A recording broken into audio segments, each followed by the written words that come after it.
Welcome to this podcast. My name is Natsai, and I'm a naturopathic nutritionist with a special interest in brain nutrition and, of course, autism. You guys, we were looking forward to this day, and I'm really excited that Lisa is here with us to talk to us about myofunction, the role of Mhm. myofunction for our children with autism, because we are what? We are actually in a speech and language development challenge over the summer. So I'm really excited to have you, Lisa, here. Really, really, and I'm really honored. Well, Really thank honored you that very you much said for yes. having me. I'm really honored that you Yes, said yes. I'm really honored that you said yes. So, guys, just sit back and relax. If you have any questions, just type them in the comment. We will be sure to happy. We will be happy to help you. Lisa, can I just give you the floor? Can I just allow yes, of you course. to talk? And I'm gonna write my notes because you're the expert here. Well, yes, thank you very much. I hope that this is going to be entertaining and it's going to be fruitful and useful. Let me introduce myself a little bit. My name is Lisa, and I'm an occupational therapist. I've been working with children with special needs since many years now, over like 11, 12 years. I run my own business, Therapist Panacea Therapy Center in Malta. And basically, since many years, as obviously you start as an occupational therapist, then I did my master in autism spectrum disorder. You start working with children with different needs, with different difficulties. I started specializing myself in what is called the oral motor area, oral motor skills, functional therapy, like you said before, because I saw the huge need, no, and a huge difficulty that actually parents with children with autism and other difficulties are facing. So I could specialize in Palo therapy, which is a very interesting methodology. And they introduced me in this world of actually how our body is connected through everything, and at the same time we focus a lot of in physical therapy, but sometimes we forget too much all this area is very small, right? Because we feel like the speech is just like it's just speech, eating is just eating, right? Brushing teeth is just brushing teeth, but it's such a complex activity that unless if you start working and dealing with parents who are struggling and dealing with children who are struggling, you realize and say, oh, it's not just this part. It's like there is way more. So I've been working in my center with children around the world, and the one who are obviously living here in Malta, because we are based in Malta, for many years now, and it's extremely important to continue spreading the need of reinforcing and working on the oral motor skills. Yeah. Mm. I'll tell you what, So, recently I had, actually not recently, I okay. a few of these children that I've spoken to you about. Um, there was one in particular that really, really drove me into, my goodness, this challenge is so important. And the way we put this challenge together to allow you to come and speak into it was Yeah. because most parents, they work very hard with their children and boom, no language comes through. The child still struggles to talk. So with this young man, a 7-year-old, mom has done a lot of work, 2 years in, and the kid is just, and normally what we have is we work 6 months, 9 months, the child should begin to like really Hmm. spontaneously use words because obviously we're doing a lot of speech and language, etc. So it's a holistic approach. But this kid, no words, absolutely nothing. Mm. I said to mom, look, maybe we need to look at what's happening here. And mom was like, oh, Yeah. we checked him when I was young, and like, let's get somebody to look at him. And surprise, surprise, he had Yeah. time and a lip tie. Mm. Exactly. And tongue ties and lip ties are, to be honest, in Malta here we have to, how to say, we check this with the ENT specialist, and we think that basically many professionals in the medical area are professionals. Unfortunately, this is not obviously to dismiss nobody and not to say, but sometimes certain professionals are not capable to actually recognize certain difficulties.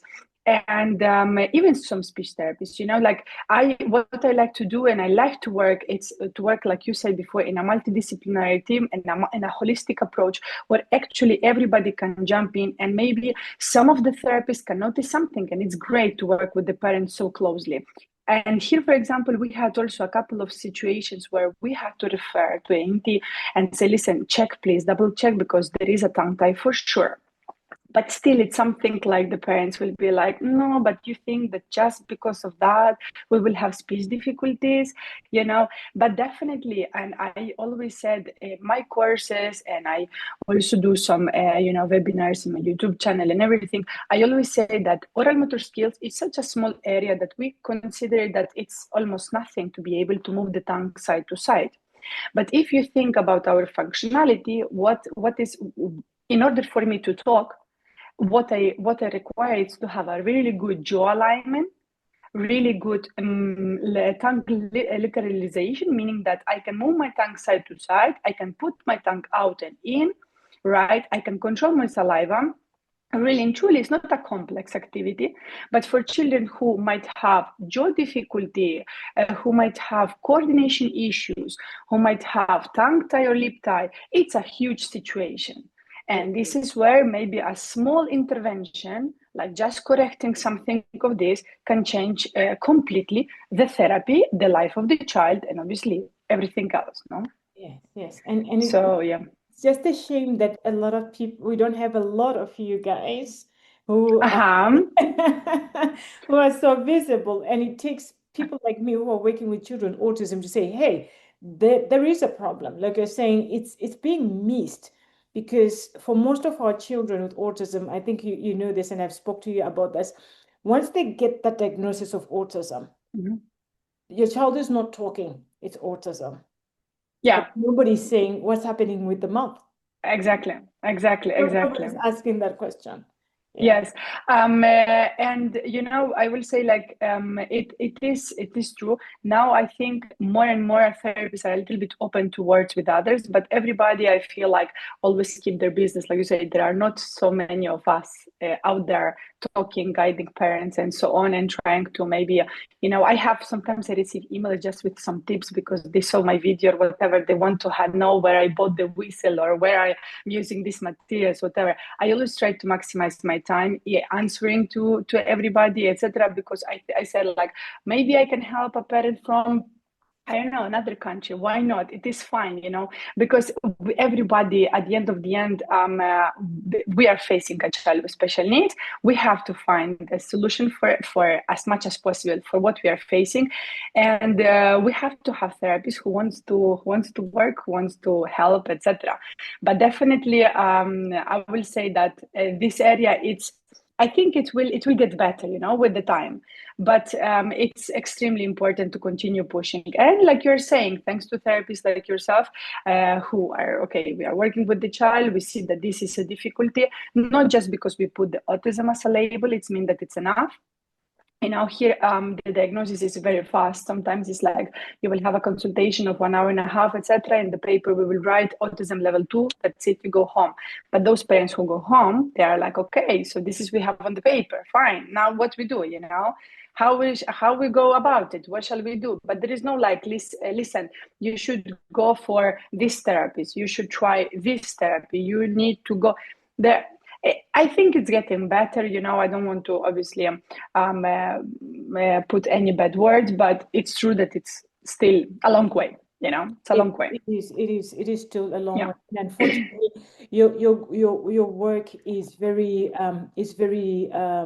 it's such a special group of people, and there are not Hmm. many of you out there that people can reach out to. So, what can parents look out for? Because Yeah. right now I'm doing this speech and language therapy, a speech and language challenge where we are with Okay. parents working with their children intensively over summer, and we've Okay. seen some amazing results on Friday. Just on Friday in the meetup meeting, some of the moms are like, "Oh, my child is saying few words, not saying." We Super. applying themselves. And yes, some children I'm able to putting up sentences because the goal was by the end of the challenge, if a child was not saying any sounds, the child should be saying the sounds. If the child All was right. saying any words, the child should be saying the words. If the child was not able to put a sentence together, they should like just building it up. So really, we were just Okay. aiming for one step forward for each and every child, but there is still that one child Hmm. Yeah. that Lisa child. Yeah, Yes, that has to yes, yes. go to Lisa. So what should Yes. they look out for? So I wanted to say like there are different red flags, no? But I will say like um when we talk about oral motor skills, I just wanted to clarify that we are not talking only about the tongue and the cheeks and that's it. We are talking about the jaw. We are talking about the cheeks inside. We are talking about our teeth. We're talking about the way how the child is controlling saliva. We are talking about if there is some speech, the way of the clarity of the speech, etc. But all these muscles and all this structure needs to be coordinated because we have a tons of muscles that need to be working together. I will say that if the child starts not showing so much interest in bubbles, not drinking from a straw, if the child is having some difficulties, or you can see that the child is a little bit picky to sensory items, with the hands, especially because the tip of our hands are connecting with the tip of our tongue. So basically, everything that we are touching. That's why, for example, messy play it's so important. Why there is so much big boom? I don't know how it's in your country, but here it's like super about messy play and messy play because it's extremely important that the child experiences as much as possible with the hands. This will help the child to get a better feeding control, having better closure with the feeding towards texture, and at the same time for a better speech development. Now, I want to clarify that I am not a speech therapist, right? I'm an occupational therapist. I worked a lot of years with children with special needs in the oral motor area. I specialize myself in this area, okay? And obviously, I'm going to be talking about the mix between what I see as an occupational therapist and as a specialized therapist in the oral motor skills.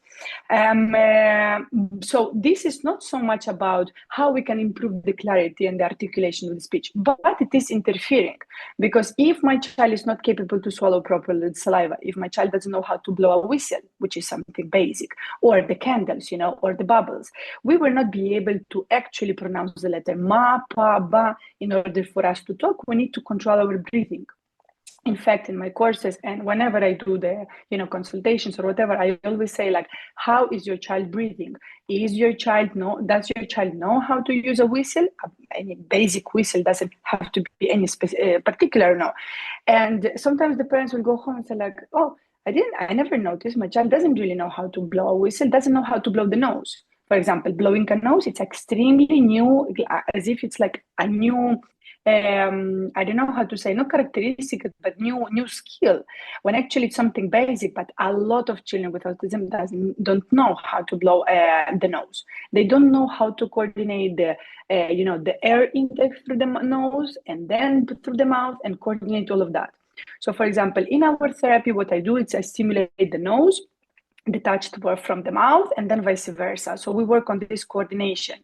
We work a lot with basic material, bubbles, whistles, straw with a cotton ball. So the child has to blow through basic activities that you will see online. Okay, I'm not discovering here. I don't know. Big activity that is going to help you. But it's extremely important that the child, before all of this, has a lot of exposure through the hands. So a lot of messy play, a lot of touching, a lot of licking, as much as possible. I know that it's messy, but it's important. It's a milestone. Putting toys in the mouth, it's a milestone. Touching things and exploring with the hands, it's a milestone. Many children with autism skip this part, the same like the crawling, the same like the rolling, and sometimes we start, exactly, it's like it never happened. Exactly. So all of this, it's super related. And I will say that as soon as you see that there is something like you feel that your child is not really exploring with the mouth, there is no this, your child, you feel that is lacking on putting things on the mouth or maybe sucking on his own fingers or things like that, especially at the early age. For me, it's already something that I should look up, especially if we want to prevent feeding issues, because there is a huge, huge amount of children who, at the same time that we are struggling with oral motor skills, we will struggle with feeding. And picky eaters and problem feeders, it's a huge dilemma right now for parents. Can I just say that actually my son Yeah. struggled with blowing his nose for a long time. Uh-huh. For I a can tell very you. long time. He had no idea what you're asking for. Really no idea. What about the children that suck thumbs? Because right now we're looking at what mothers should look out for to say, hey, Hmm. it's now time for me to go to see Lisa. This is exactly what we're talking about. We're Yeah. talking about myofunction. We're saying, what are the red flags? What is it that you need to pay attention to? What is it that you should really worry about to know that, look, this is no longer an ABA subject. This is no longer a speech and language therapy subject. This is no longer a nutritional subject. This is Hmm. now a Hmm. masculine subject. And I need to go find Lisa or whoever your Maya function is. Or Country. exactly. Yes. Or a speech therapist who is specialized in myofunctional, which it is their area, you know. So if you find a speech therapist who is understanding on the area of the oral motor skills and they work with oral motor skills, that definitely can help you because this is their main area, no. I will say that everything that has to be with hypertonia. So, for example, mouth open. So if you see that your child is constantly with the mouth open, with the tongue out, maybe lack of control of saliva, that's a big red flag, especially when they are babies. Okay, so this is something that we have to look into it. Hypertonia, it's when the muscle tone is too strong. So you can see that the child is like constantly with the mouth closed. There is nothing going in, nothing going out. Basically, it's just like intention. This is also not so good. So here we are going to be talking about an occupational therapist or a speech therapist that can help you. But I will say, like at the age of obviously drinking from a straw, sometimes I have parents panicking, you know, my child doesn't drink from the straw. If it's before 24 months old, it is not a red flag, you know, like if your child is just 1 year, 1 year and a half, that's fine, you know, like it's okay. We don't have to panicking because this is not a milestone that this should be reached at this age. But if from 6 months onwards you are starting introducing food, you know, and you start working with certain toys and certain activities, and the child is not putting interest, not showing interest, gagging reflex, vomiting, etc., you should be checking definitely with a speech therapist or with someone like you said, like me, who can check a little bit further. What is the situation? We're having a lot of children with the NG tube or with the pegs, you know, but obviously that's a little bit different. However, this we start working from the 1 or 2 months old of life. So we start working straight away on working on the sensitivity of the area. Sometimes we will have children who stays way too long in the hospital and they get this rejection to anything regarding the mouth. It's like the mom will say, listen, it's not about that the child doesn't know how to actually blow the whistle or anything. He just is scared that someone touches the face. So we have to work a lot on the sensory area. There is something that we call the Z vibe, and this is for occupational therapists, but the speech therapists will know as well about it if they are here. It's a little tool, extremely helpful. So I always suggest to the parents that don't get it if you don't know how to use it. However, even myself, I prepared different videos how to use it with the tips and everything. It's a small tool. It's a vibrating tool that helps to work inside of the mouth and outside of the mouth. It helps to stimulate all the areas and the muscles. It's a very good, I will say it's a very good start, because when the child is very sensitive around this area and we come and we say, listen, we're going to stimulate your tongue. We're going to work on your jaw. The child will say, sorry, this is too much for me. So something that we start with, it's a Z vibe. In general, vibration is extremely good. I always suggest to the parents that if your child is a little bit picky, a little bit sensitive, what is your toothbrush? If your toothbrush is not electrical, change it straight away. So if this is like it's a small change that we can do at home, but if you're brushing your teeth of your kid, even if he doesn't know how to brush the teeth, but you're brushing with a regular toothbrush, I definitely ask you to change it to a battery operated one, because this will already help the kid to have a very good sensory stimulation before to go to sleep or in the morning or whatever. And it will help also to regulate a little bit, because we know that in autism, sensory regulation, it's also part of our difficulties, right?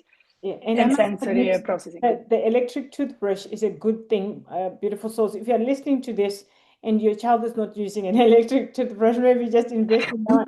Because even in clinic, I tell my parents to get an electric toothbrush because it just helps desensitizing Yeah.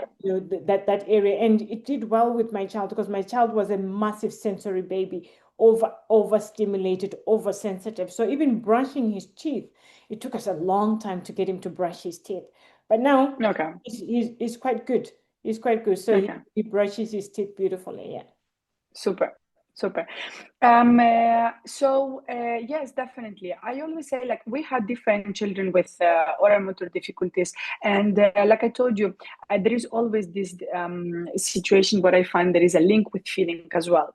So if your child is struggling with oral motor skills, and you are like, okay, my child doesn't do any sounds, for example, some silly things like on, or sending a kiss, or blowing a kiss. There are those small things that you can check if your child can do or not. If you see that your child is struggling with those imitating, with those skills, which it's part of imitation, but at the same time of oral organization, definitely we have to work on it, because all these things will help. Definitely, it's a pre-linguistic skills. Oral motor skills, I call them always press step to speech. So and directly you're working on the speech development. And at the same time, if there is any sensory issue going on around the mouth, you're settling as well. So actually it's very complete. I must admit, I see a number of children in clinic. They normally the children that are real picky eaters, like they don't want to touch the thing, should not be wet, etc. Yeah. They are non-verbal. Most of Yeah, non. most of them, exactly, because they are so overwhelmed by the sensory stimulation around them that when you come with the plate, full of food, they are like, okay, this is way too much, this is way too much. There is a lot of flavors, a lot of texture, a lot of colors. In fact, one of the recommendations that I always give regarding feeding is that whenever you're working on the motor skills and you would like to introduce feeding, start always with an empty plate on the table. Don't start with the food straight away on the plate. Start slowly introducing food, because it is crazy. Children with autism, they are overwhelmed by sensory input. So you have to make sure that you take care of this step by step. If you don't want your child running around with the food, with the chicken nugget, which is also a big situation. Our kids are always focusing on very few items, not capable to sit at the table to enjoy the meal, because they are overstimulated by so many sensory inputs around them. So definitely. And oral motor skills, like I said before, it is a small area, but it's extremely important. We always start working with breathing. So like I said before, bubbles, balloons. Obviously, balloon, it's like the last skill that you will want, because this is like an extremely important and heavy activity for the mouth. But we start with something simple, cotton balls, feathers, blowing candles, bubbles, whistles, anything, basically anything that we can see the airflow, that the child actually understands that they have to breathe in, breathe out, and there is a movement going on, there is something happening. And then slowly we moved into chewing. Most of the time, children who are sensitive with the food, so like you said, picky eaters or problem feeders, we will have issues with the chewing as well. Yes. So chewing, it's part of the oral motor skills. They just swallow, or Exactly. they hold the food in the mouth for a long time. Exactly. I call them the little hamsters, because you see them stacking the food and staying there, and you're like, okay, let's go. Because it's like, for 30 minutes with the food there and the chick, and the parents are like, listen, we've been 2 hours eating, two pieces of food, so how we can go out of it? Like, why it's taking us so long forever to finish a small portion of food? It's because once we put the food inside of the mouth, the lack of coordination of the muscles of the oral motor skills, it's so poor that the child doesn't know what to do. So the food is inside of the mouth, and what I do now with the food, so I put it on a side, and I will wait with the saliva, and a little bit with time it will melt, and then I will swallow. Yeah. So basically, we go to the easiest path, that we can actually finish with this heavy activity that is chewing. So for chewing, there are nowadays a lot of chewy tubes and a lot of chewy tools that are available online. Parents can Google it, But I will suggest that always try to see if or a speech therapist or someone who is working with oral motor skills can suggest you the texture and that type of chewable items, because nowadays you have a lot of things online, and sometimes the parents will purchase a chewy tube, they will place it in the mouth, and the child doesn't chew because maybe the chewy tube is too hard, too strong for the teeth. You have to see if the child is having the full set of teeth. How is the joint alignment? Anyway, that's the jaw alignment. So it's a lot of things that count, in the consideration. We have to make sure that when we have a smile, our teeth are straight. Whenever we see some malocclusions, this will interfere directly in the feeding and in the speech development.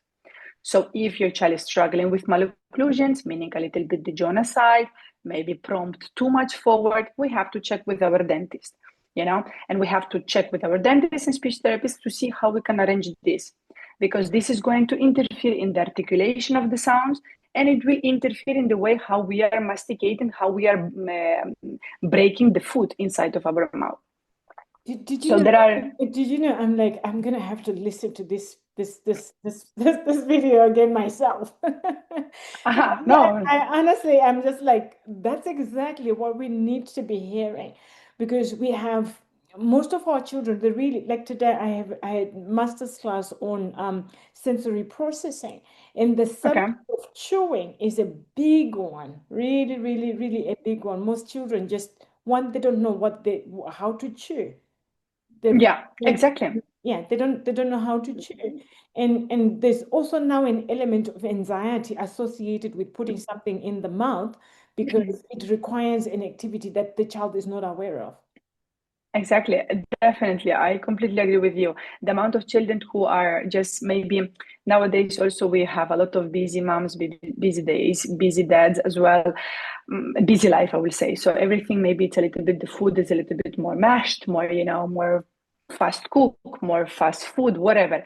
So the child is getting used to just not really take the opportunity to actually have a family meal time, maybe sitting down eating or whatever, chewing, enjoying the parents eating, talking about the food. No, we just like boom, boom, boom, boom, boom, boom, boom. Okay, next, because the day is busy, and I totally understand it.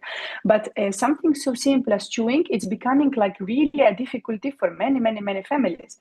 Yeah. And this is the reason why I was mentioning before the chewy tubes. The chewy tubes, it's a solution, but you have to train the child. You have to train yourself as a parent, and you need to train the child to accept the chewy tube first in the mouth, and then start working with the food and the chewy tube. So this is something that it's extremely helpful. It works. But it is a process. It's not going to happen in one session. Even though, like I was telling you, we had a really nice case last summer. Actually, 1 year ago, we had a case of coming a child with Down syndrome and really poor oral motor skills. He came all the way from Canada, and we had 1 week of training. We did 4 hours intensive therapy, 4 hours in a day, 2 in the morning, 2 in the afternoon. But he left with a full set of fruits, veggies, pasta, anything. He was eating everything.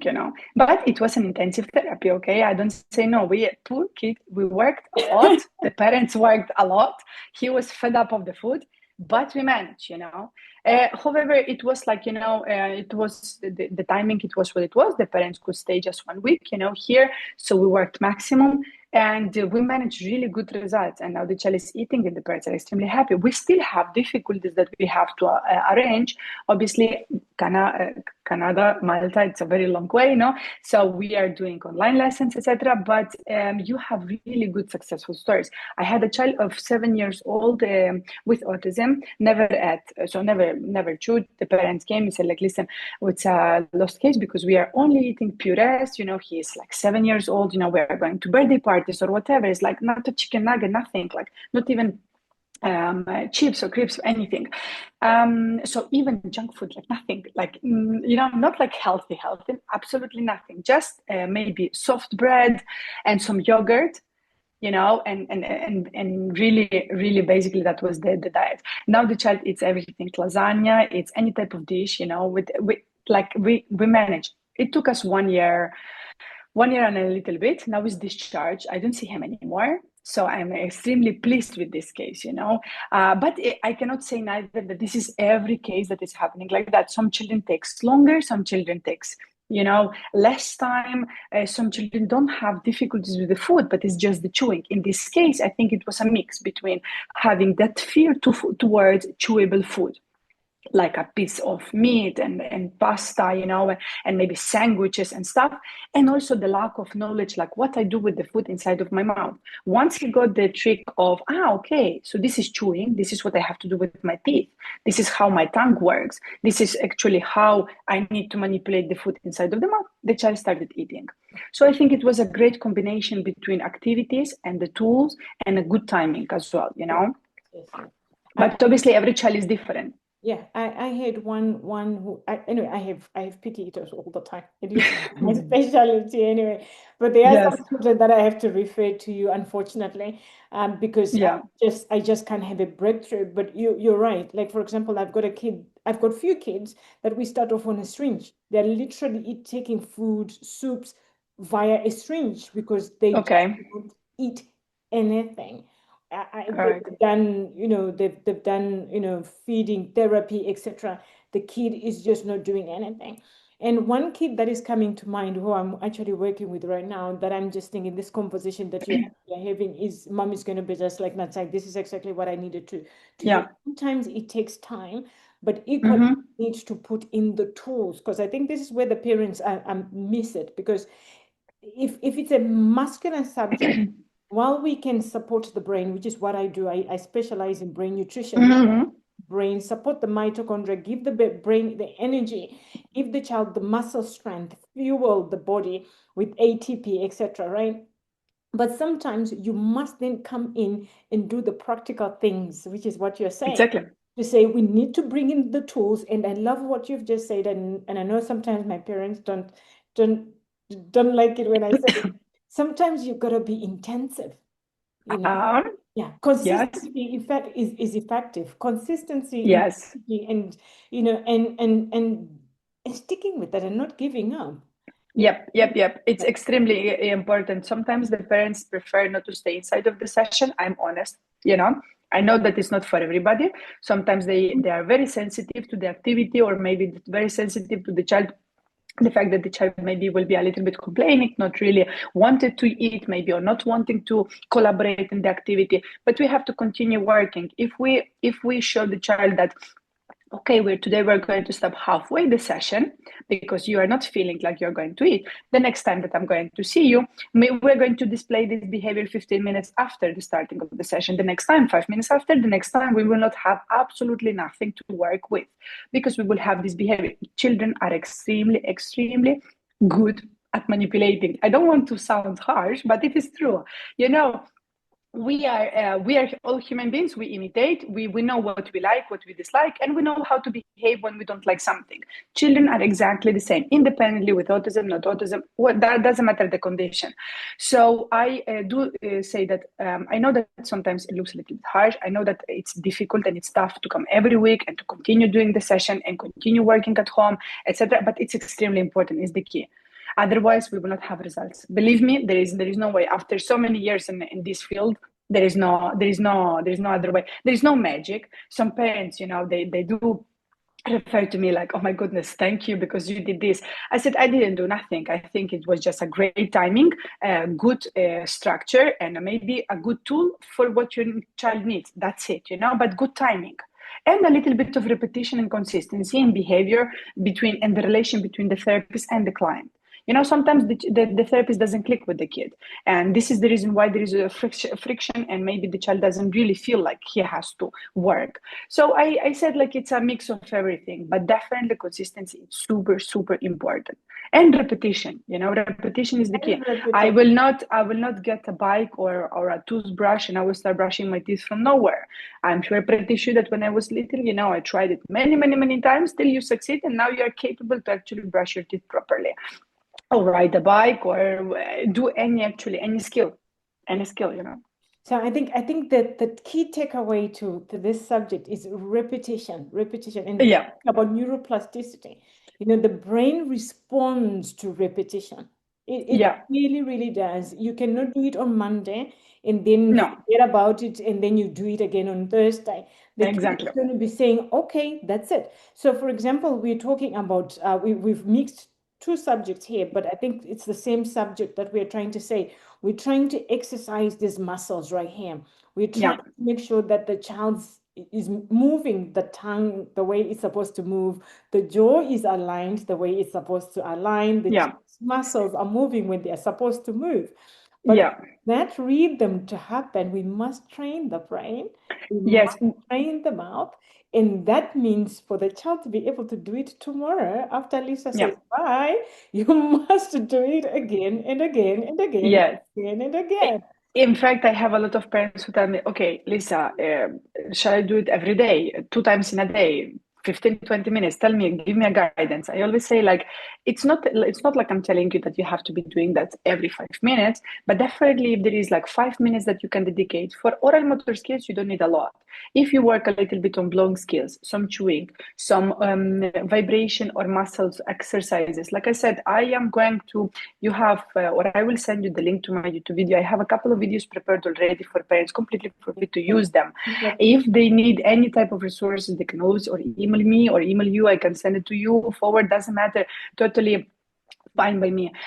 There are a couple of activities that they are completely easy to do at home. If you have 5 minutes before to go to sleep, especially, or before feeding, especially, before these two momentums, just please do it. If you can do it 2 times in a day, perfect. Nobody is telling you to dedicate 1 hour. We're talking about literally 5 minutes, a couple of activities, and that's it. Yes, yes, yes. And repeat them every day though. And repeat them every day. Yeah. Repeat them every day. And I promise Yeah. you it works. It's not a Yes. guarantee, but as far as I'm concerned, and I'm sure Lisa, you can probably say yes. And I just love your energy and I just love what you do because Oh, they are thank you. results. I always Yes, say that definitely. that that cause and effect. The law of Yeah. cause and effect is at play here. You do something, something is going to happen. You don't do anything, nothing happens. So we Yeah. must apply, act, act, act. So I'm sure most of you guys will agree with me that this was so valuable. This was so and you will agree with me that is so valuable. If I've missed anything and Yes, if there's any question that you may have, please just jot it down in the comments box. We will be happy, both myself and Lisa will be looking out definitely. to answer your questions. But I think I'm just going to ask Lisa. I'm lucky that I have an opportunity to listen to this a million times. Um, just love you to just there's few things that you said that made me my eyeballs go boom. Oh wow. Okay. I loved hearing that. When you said the tip Mm-hmm. of Of the the finger hands, yeah, the fingers, yes. at the tip of our Yes, tongue. tongue, so messy play is going to be important. Messy play, it's extremely important. Exactly. Every sensation that we can get through the hands, it's going to have a huge impact in our oral motor skills and feeding. Yes. And then Definitely. and then there's another part that she spoke about the importance of chewing, right? So while Yeah. we think, oh, let's say we're in a speech and language therapy, in a speech and language challenge, if your child is struggling with making those moves, those muscle movements, which I indicated that they are working properly by the process of chewing, Mm-hmm. very difficult for your child to articulate. It may Yeah. be right. And then from a naturopathic point of view, as a nutritionist, we know chewing, that's where when our children chew, digestion begins in the mouth. So we want Exactly. for children to chew a minimum of 20 to 40 times, right? Exactly. So Exactly. I must chew and chew and chew. So if we just do those few things, messy play. No, no, no, no, no. That's not all she said. Let me recap. She also mentioned the importance of bringing in a toothbrush or a Yeah. vibration tool, which is going to give us a link where we can get Yeah. beautiful tool that you can actually so you can start doing something. So you don't have to Yeah. so you just get a toothbrush from Sainsbury's, from Tesco's, and Yeah. start desensitizing your child's mouth. Yeah. Yeah. Definitely, Yeah. definitely. That's a good recap. Definitely. I will say like make sure that there is the chewing part if your child is chewing. If you see that your child is struggling with the chewing, definitely you need to start working on it because it's a major activity, you know. Like you're saying, this is when digestion starts, and everything else will be connected. Definitely. Everything else will be connected. And of course, Lisa, you mentioned about the chewing tube, right? Yeah, chewy tubes, you know, chewy tools, anything. Like I said, everything is helpful, but you just have to be careful with which tools you're working. That's my only concern, no? Because sometimes parents go to many things, but more with chew, it's a very chewing. If you think about it, it's a very repetitive activity. Yeah. Like you say, we will ask the child to chew many times in order for the brain to actually understand that coordination and that pathway. Aha, okay, food is coming.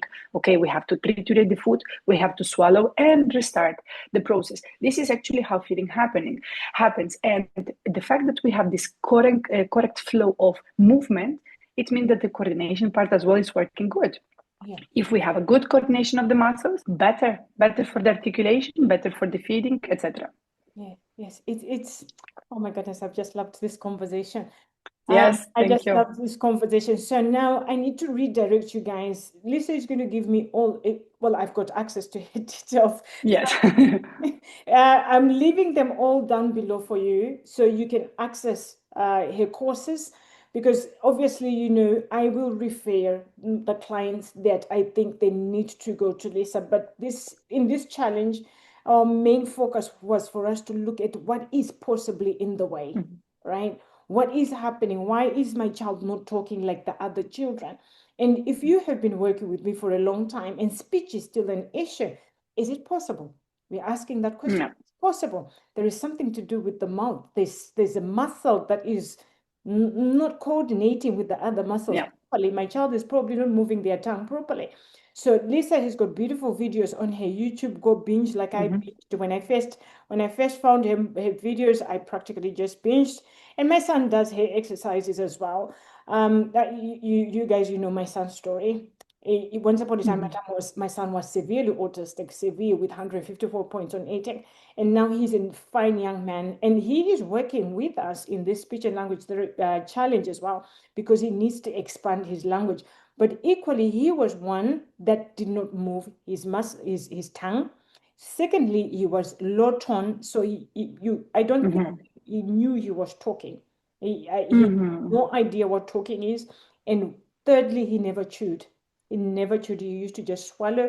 A picky eater who used to eat three foods. When I'm saying three, I'm not kidding you. It used to No, be no. rice, bread, and we used to put peanut butter on it. That's about it. Anything else?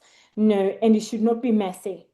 It should not be, Hmm. he does not want to touch it. If it's wet, he'll push it aside. That would be my son. He would push it aside. And if it touches, then that's it. We are not eating. Okay. So everything needs to stay dry. So that's the drama that I've had to overcome. And many of you guys are already also overcoming that. So I'm glad that we've got Lisa saying, hey, this is a challenge. This is a mountain that we can climb, right? Yeah. And we can celebrate our children on the other side. We do not want to be those parents, and of course, because you're following me, you're not that parent that says this is autism, there's nothing else we can do. We want Yeah, definitely. to move mountains for our children.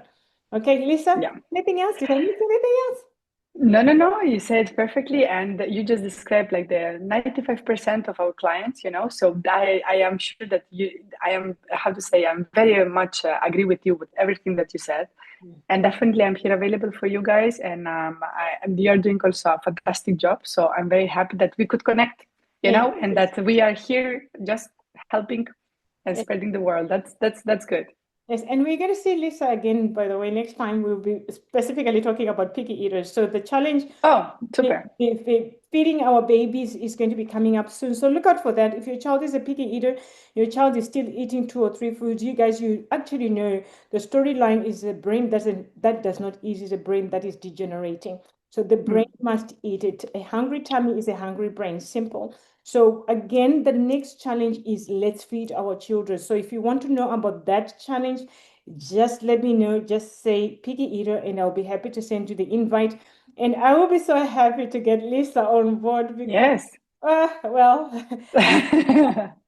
she's the Definitely. she's the one who specializes in the chewing part. I just specialize in the child needs to eat this and the child needs to think, and Lisa specializes on let's get them swallowed. Okay, beautiful souls. I'm going to say Definitely. bye to you and thank you for tuning in. And until next time, from my heart to yours. Bye Definitely. Thank you. Thank you for having. bye. Bye bye.